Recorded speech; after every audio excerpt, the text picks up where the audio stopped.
ഈശോമിശിഹായ്ക്കും സ്തുതിയായിരിക്കട്ടെ.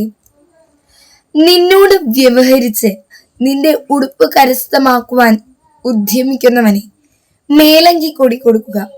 വിശുദ്ധ മത്തായിയുടെ സുവിശേഷം 5-ാം അധ്യായം 40-ാം വാക്യങ്ങൾ. സ്നേഹമാണ് എല്ലാറ്റിനെയും ജയിക്കുക എന്നത് നമുക്ക് എപ്പോഴാണ് മനസ്സിലാക്കുന്നത്, അപ്പോൾ എന്തും വിട്ടു നൽകാനുള്ള ഒരു തുറവി നമുക്ക് ലഭിക്കും. എന്നാൽ എല്ലാം വെട്ടിപ്പിടിക്കുകയാണ് ജയം എന്ന് തെറ്റിദ്ധരിക്കുന്നവനെ ഒന്നും പങ്കുവയ്ക്കുവാനുള്ള ഒരു തുറവി നമ്മുടെ ഹൃദയത്തിന് ലഭിക്കുന്നില്ല. ഈശോ മത്തായിയുടെ സുവിശേഷം 5-ാം അധ്യായം 40-ാം വാക്യത്തിൽ നമ്മളോട് ഇങ്ങനെ പറയുന്നു: നിന്നോട് വ്യവഹരിച്ച് നിന്റെ ഉടുപ്പ് കരസ്ഥമാക്കാൻ ഉദ്യമിക്കുന്നവനെ മേലേക്ക് കൂടി കൊടുക്കുക എന്നാണ് ഈശോ നമ്മെ പഠിപ്പിക്കുന്നത്.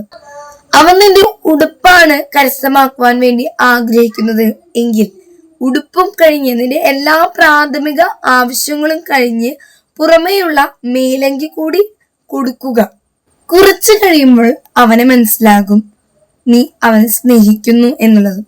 ഇത് തന്നെയാണ് കുരിശുമരണത്തിലൂടെ ഈശോ നമ്മളോട് പങ്കുവയ്ക്കുന്ന സന്ദേശം. ഈശോ നമ്മുടെ പാപങ്ങൾക്കെല്ലാം പരിഹാരം ചെയ്തു. ഒത്തിരി പാടുപീടുകളെല്ലാം സഹിച്ച് അവനെ കൊണ്ടുപോയി കുരിശിൽ തറച്ചു.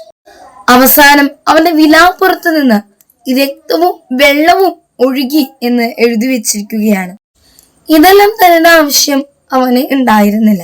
പക്ഷെ മേലങ്കി കൂടെ കൊടുക്കുക എന്ന് പഠിപ്പിച്ച ഈശോ തന്റെ വിലാപ്പുറത്ത് നിന്ന് രക്തവും വെള്ളവും കൂടി നമുക്കായിട്ട് തരുകയും ഇനി ഒന്നും ഞാൻ നിന്നെ സ്നേഹിക്കുന്നു എന്ന് പറഞ്ഞ് തരാനില്ല.